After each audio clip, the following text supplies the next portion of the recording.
As riquezas doutrinárias da Epístola aos Gálatas. Texto áureo. E com muitas outras palavras, isto testificava e os exortava, dizendo: salvai-vos dessa geração perversa. Atos 2:40. Verdade aplicada. Um dos principais propósitos de Deus é ver o homem livre da maldade e da perversidade do mundo. Objetivos da lição: mostrar o motivo que levou Paulo a escrever a Epístola aos Gálatas, definir o que garante a salvação, a graça ou a lei, e destacar a importância do sacrifício de Cristo. Texto de referência: Gálatas capítulo 1, versículo 1 ao 5.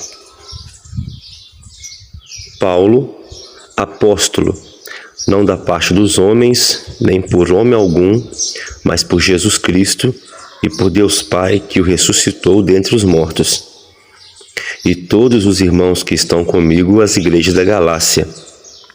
Graça e paz da parte de Deus Pai e do nosso Senhor Jesus Cristo, o qual se deu a si mesmo por nossos pecados, para nos livrar do presente século mau, segundo a vontade de Deus nosso Pai, ao qual seja dada a glória para todo sempre. Amém. Introdução. A Epístola de Paulo aos Gálatas nos fará refletir acerca do verdadeiro propósito de Deus para as nossas vidas. Ela irá nos direcionar ao caminho preparado para o homem pelo sacrifício vicário de Cristo. Esta carta tem como principal objetivo mostrar que a graça é suficiente para garantir a salvação, independente das obras da lei. Capítulo 1. Paulo, um escritor enfático na defesa da fé. Através das cartas de Paulo, podemos observar a sua capacidade de defender a pregação do verdadeiro Evangelho. Filipenses 1,16. Os anos de estudo em Jerusalém, na conhecida escola de Gamaliel, fizeram do jovem Saulo um grande conhecedor da lei de Deus, que o capacitou a falar acerca das coisas concernentes ao reino de Deus. O seu encontro com o Senhor no caminho de Damasco trouxe-lhe a revelação que faltava para que pudesse discorrer acerca do plano de Deus para a humanidade na chamada Era da Graça. Atos 9:17. 1.1. Um breve histórico acerca de Paulo. Nascido na primeira década da era cristã, na cidade de Tarso, na Sicília, que hoje pertence à Turquia, Paulo primeiramente teve uma educação com fundamentos gregos. Contudo, seu pai, judeu, praticante da fé judaica, nunca deixou de lhe apresentar a fé de seus antepassados. Ainda em sua juventude, o apóstolo se dirigiu a Jerusalém, onde se tornou um dos mais importantes alunos da escola de Gamaliel. Após o término da sua formação, ele assumiu a postura de fariseu convicto e passou a perseguir os cristãos que faziam parte do grupo dos helenistas, o que fazia uma perseguição que teve como fato bíblico principal o apedrejamento de Estevão, conforme nós lemos em Atos, capítulo 7, versículo 58. O grupo dos helenistas era formado em sua maioria por gregos convertidos ao cristianismo. Era um grupo conhecido por sua postura radical em relação à pregação do Evangelho e a sua difusão, principalmente confrontando-se com membros destacados das sinagogas. Atos 6:9.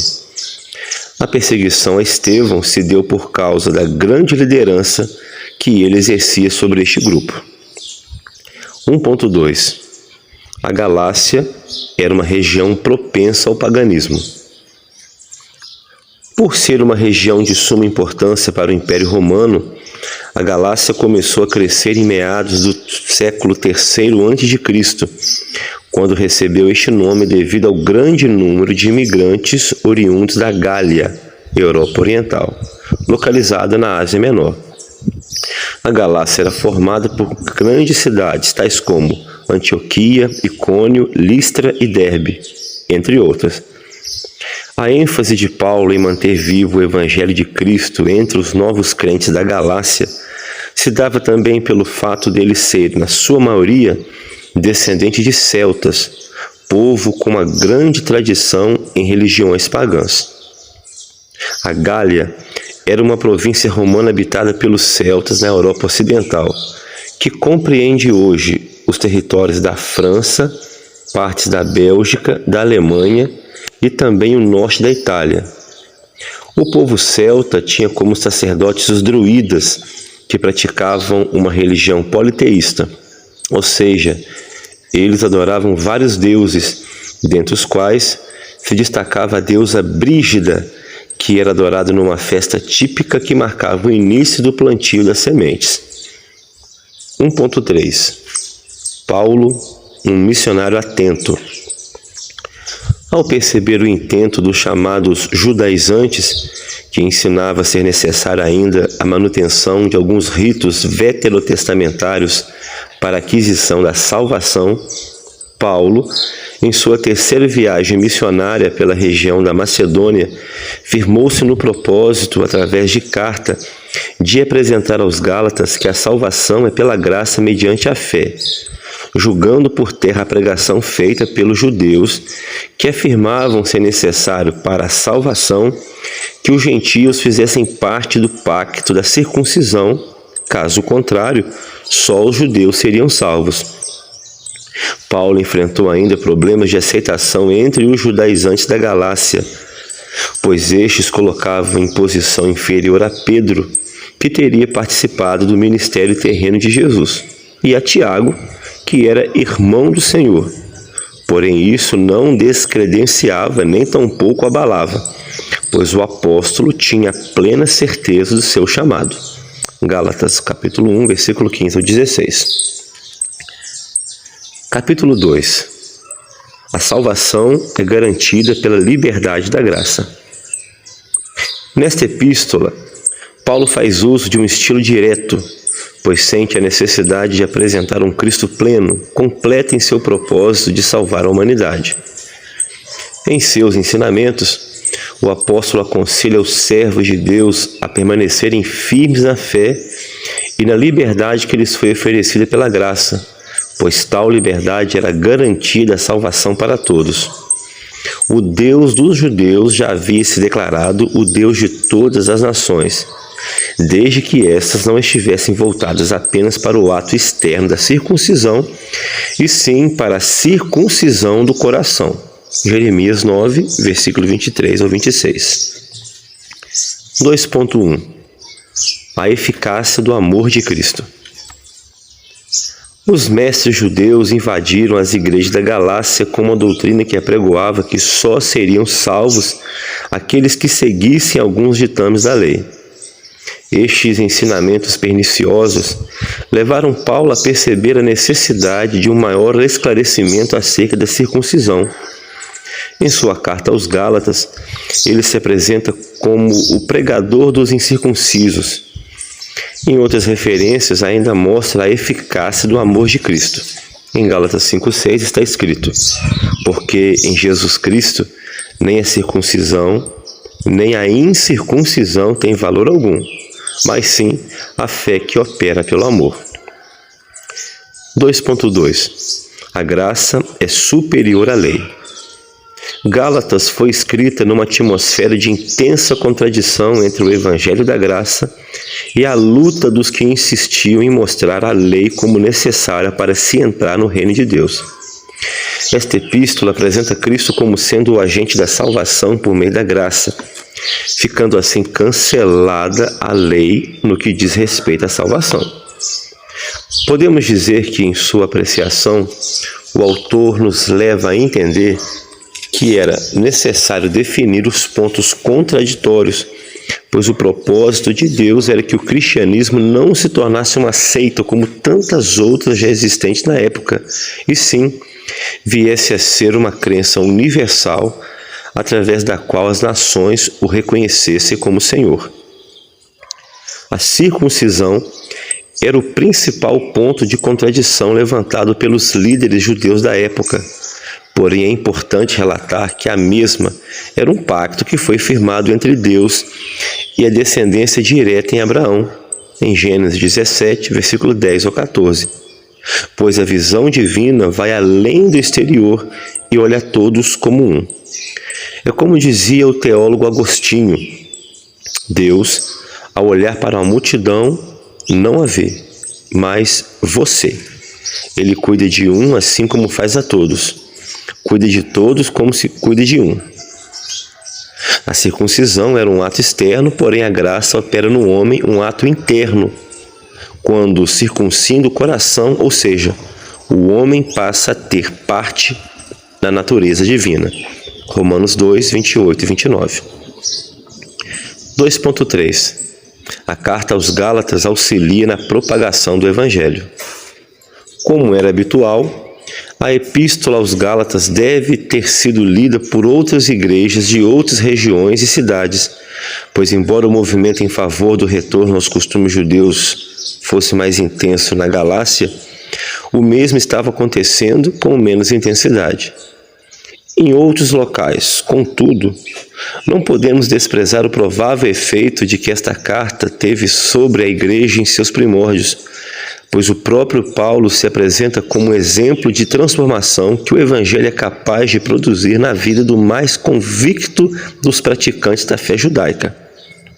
Em Gálatas 1, 13 e 14 encontramos: porque já ouvistes qual foi antigamente a minha conduta no judaísmo, como sobremaneira perseguia a igreja de Deus e assolava.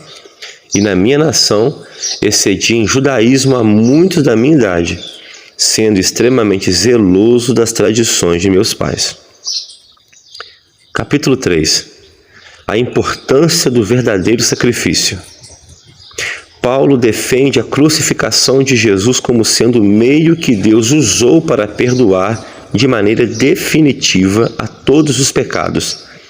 Em Gálatas 6,15 está escrito: porque em Cristo Jesus nem a circuncisão, nem a incircuncisão tem virtude alguma, mas sim o ser uma nova criatura. 3.1. Um novo ato promove uma nova mudança. Deus fez o pacto da circuncisão com Abraão. Esta é a minha aliança, que guardareis entre mim e vós e a tua descendência depois de ti. Gênesis 17, 10, parte A. Com isso, podemos entender o motivo de muitos dos judaizantes não aceitarem os chamados incircuncisos. Sabemos que foi o próprio Deus que instituiu a circuncisão. Mas como agora poderia ele modificar o pacto?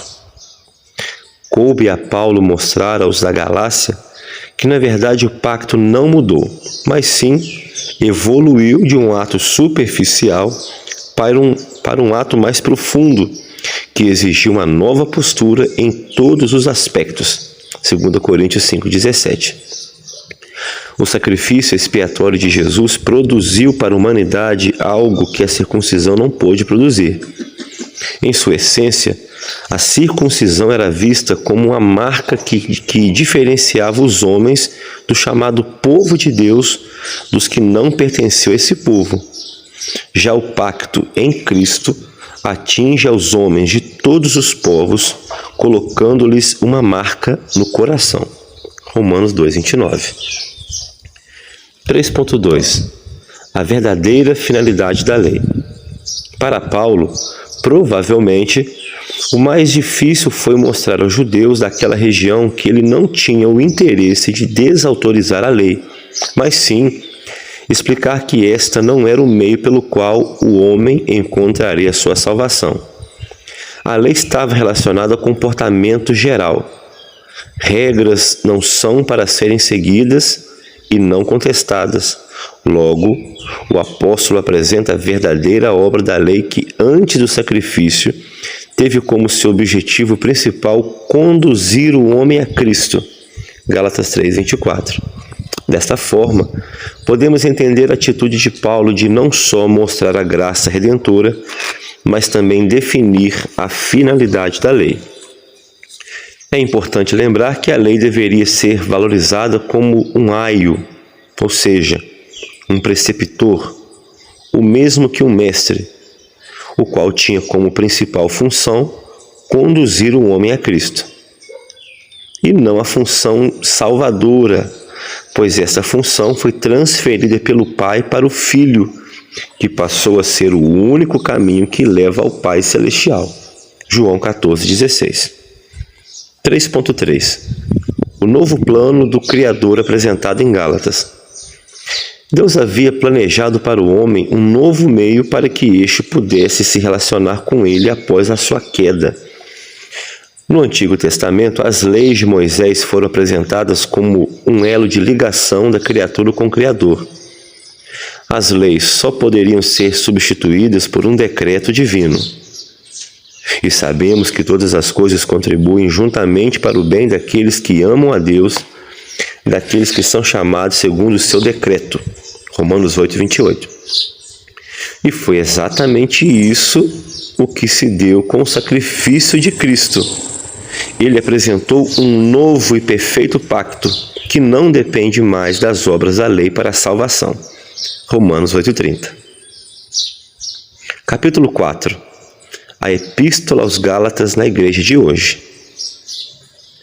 Ao verificarmos o cuidado que Paulo dedicou aos seus filhos da fé na região da Galácia, percebemos que esse sentimento não partiu diretamente dele, mas sim do verdadeiro pastor das ovelhas, que é Jesus.